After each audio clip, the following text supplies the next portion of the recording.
इस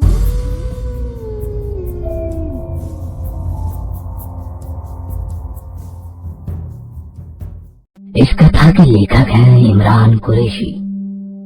मेरा नाम रिया है, रिया माथुर।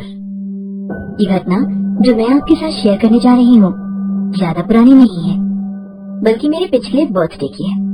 अगर आप किसी भी इंसान से उसके बर्थडे के बारे में पूछेंगे तो वो खुश होते हुए ही आपको बताएगा, मगर उस दिन जो मेरे और मेरे दोस्तों के साथ हुआ, उसके बाद से ही मुझे कोई मेरे बर्थडे के बारे में पूछता है तो मेरा दिल सहम जाता है और वो घटना मेरे सामने इस तरह से आ जाती है जैसे कि कल की ही बात हो। मेरा बर्थडे नजदीक था और उसी टाइम लॉकडाउन पीरियड भी चल रहा था। मेरा मन तो बहुत जोरों की शानदार पार्टी करने का था, लेकिन इस लॉकडाउन की वजह से मुझे ये प्लान कैंसिल करना पड़ा। लेकिन जो मेरे बिल्कुल करीबी दोस्त थे वो ये बर्दाश्त नहीं कर सकते थे कि मैं अपना बर्थडे सेलिब्रेट ना करूं। इश्मीत, रवि और मेरी बेस्टी रेणुका। बर्थडे से एक दिन पहले ही मैं हॉल में बैठी इन तीनों से बात करके फ्री हुई थी कि मेरे फ्लैट की डोरबेल बजी। रात के 9 बजे थे और इस टाइम वहाँ के सभी लोग अपने अपने रूम में होते थे। इस टाइम कौन हो सकता है? कहते हुए मैं उठी और दरवाजा खोला। Happy birthday in advance. एक लड़की जिसकी उम्र लगभग मेरी ही जितनी होगी, उसने मुझे बर्थडे विश किया। मैंने उसको पहले कभी सोसाइटी में नहीं देखा था। थैंक यू, मैंने मुस्कुराते हुए कहा और उसको अंदर ले लिया। अंदर आइए ना। मैंने उसको हॉल में सोफे पर बैठाया और उससे बातें करने लगी। आपका बहुत बहुत शुक्रिया, मैंने मुस्कुराते हुए कहा। आपको पहले कभी नहीं देखा। आप सोसाइटी में नई हो? जी, मैं कल ही शिफ्ट हुई हूँ और कल से आज शाम तक मैंने अपनी एज की किसी भी लड़की को इस सोसाइटी में नहीं देखा था। फिर आज शाम को जब आप गेट से अंदर घुस रही थी तब खिड़की से मैंने आपको देखा था। चलो अच्छा है, मैं भी यहाँ खुद को बहुत अकेला फील करती थी। अब नहीं करूँगी। आप जैसी प्यारी दोस्त जो मुझे मिल गई है, अब दोस्त बन ही चुके हैं तो आप नहीं चलेगा। मेरा नाम नताशा है और तुम्हारा? मेरा नाम रिया है। बहुत खूबसूरत, बिल्कुल तुम्हारी तरह। वैसे एक बात बताओ। हाँ पूछो। आप कल ही शिफ्ट हुई हो और किस फ्लैट में हो ये भी मुझे नहीं पता, पर आपको मेरे फ्लैट और बर्थडे के बारे में कैसे पता चला? जब तुम पार्किंग से आते हुए अपने दोस्तों से बातें कर रही थी तब मैंने सुना था। फिर हम दोनों ने काफी देर तक बातें की और फिर करीब 11 बजे वो मुझे गुड नाइट बोलकर चली गई। अगली रात 10 बजे के बाद मेरे तीनों दोस्त इश्मीत, रवि और रेणुका मेरे रूम में आए। तीनों के हाथ में मेरे लिए गिफ्ट थे। जब वो अंदर आए तो मेरे घर की डेकोरेशन देखकर शॉक्ड हो गए। क्या बात है रिया, हमें तो लगा था कि तुमने अभी तक कुछ नहीं किया होगा, मगर तुमने तो पूरी तैयारी कर रखी है। रेणुका ने कहा। ये मैंने अकेले ने नहीं की, इसने मेरी हेल्प मेरी एक न्यू फ्रेंड नताशा ने की। नताशा? कौन नताशा? कैसे बनी तुम्हारी फ्रेंड वो?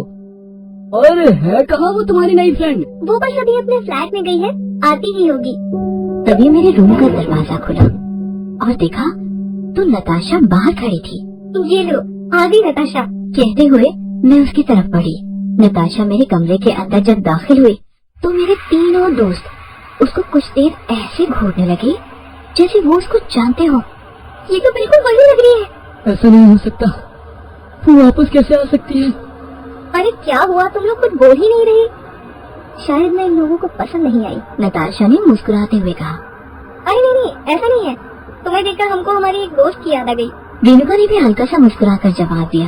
वो बिल्कुल तुम्हारे जैसी ही दिखती थी। सच में?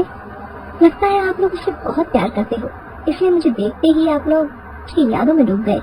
इतना सुनना था कि मेरे तीनों दोस्त एक दूसरे के मुंह को फिर से देखने लगे। अरे तुम लोग क्या बातें करने लगे? मेरी बर्थडे पार्टी में आए हो, लेट्स स्टार्ट द पार्टी। फिर हम लोग पार्टी एंजॉय करने लगे।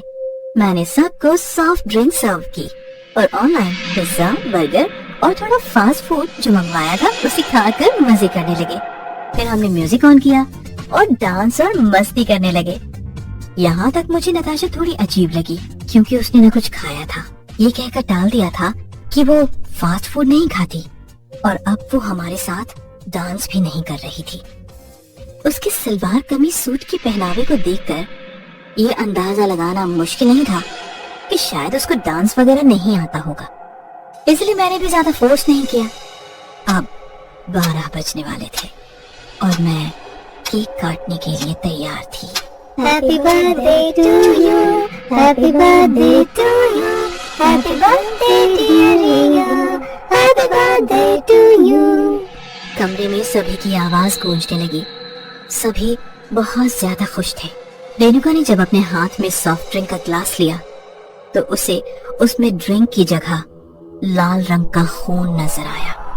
उसे स्मेल भी आई और उसने चिल्लाते हुए डर कर अपना ग्लास जमीन पर फेंक दिया। हम सभी शॉक्ड हो गए, सिर्फ नताशा को छोड़कर। वो नॉर्मल ही रिएक्ट कर रही थी। क्या हुआ रेणुका? नताशा ने पूछा। रेणुका बहुत डरी हुई लग रही थी। उसने कहा, इसमें खून था, खून। हम सब उसकी बात सुनकर थोड़ा शॉक्ड भी हुए और थोड़ा हंसी भी आ रही थी। खून कैसे हो सकता है? ये तुम कैसा मजाक कर रही हो रेणु? कहते हुए मैंने उसको जमीन पर पड़ी हुई ड्रिंक दिखाई। ये देखो, ब्लूबेरी ड्रिंक है। ये तुमको खून कैसे नजर आ सकता है? भला खून ब्लू कब होने लगा? मेरी बात सुनकर उसने दोबारा जमीन पर पड़ी ड्रिंक को देखा। अब उसे वो भी ब्लू ही दिखाई पड़ रही थी। उस वक्त ये उसने हकलाते हुए आधी अधूरी बात कही। उसी टाइम अचानक से कमरे की इलेक्ट्रिसिटी चली गई और कमरे में बिल्कुल अंधेरा हो गया।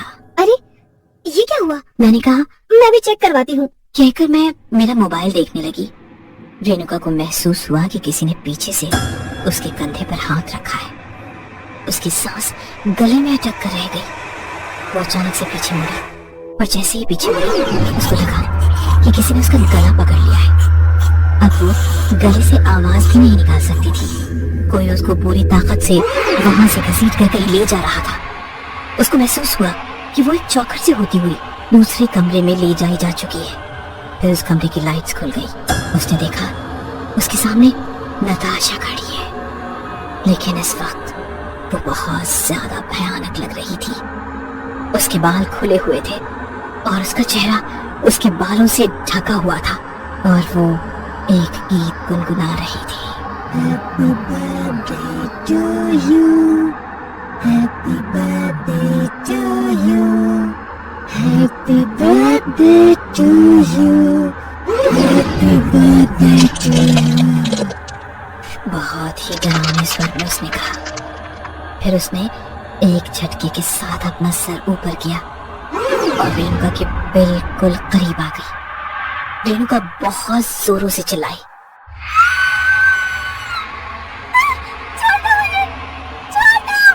वो उसे दूर भागने की कोशिश में दरवाजे पर गई और लॉक खोलने की कोशिश करने लगी, लेकिन अभी दरवाजा खुल नहीं रहा था। बहुत डर लग रहा है अपनी मौत को सामने देखकर। नताशा ने शैतानी अंदाज में हंसते हुए कहा, मुझे जाने दो, मुझे जाने दो, प्लीज प्लीज मुझे जाने दो। रेणुका रोते हुए उसकी तरफ मुड़कर बोली, मैं भी ऐसे ही चिल्लाई थी तुम्हारे सामने, मैं भी इसी तरह डरी हुई थी, लेकिन तुम लोगों ने मेरी एक ना सुनी, मेरा मजाक बनाया। याद आया तुम्हें? नताशा ने कहा। ये सुनकर रेणुका की आंखें फटी की फटी रह गई। उसने कांपते हुए होठों से कहा, छाया, छाया तुम?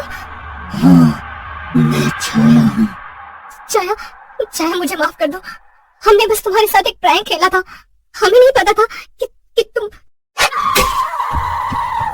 Happy birthday to you.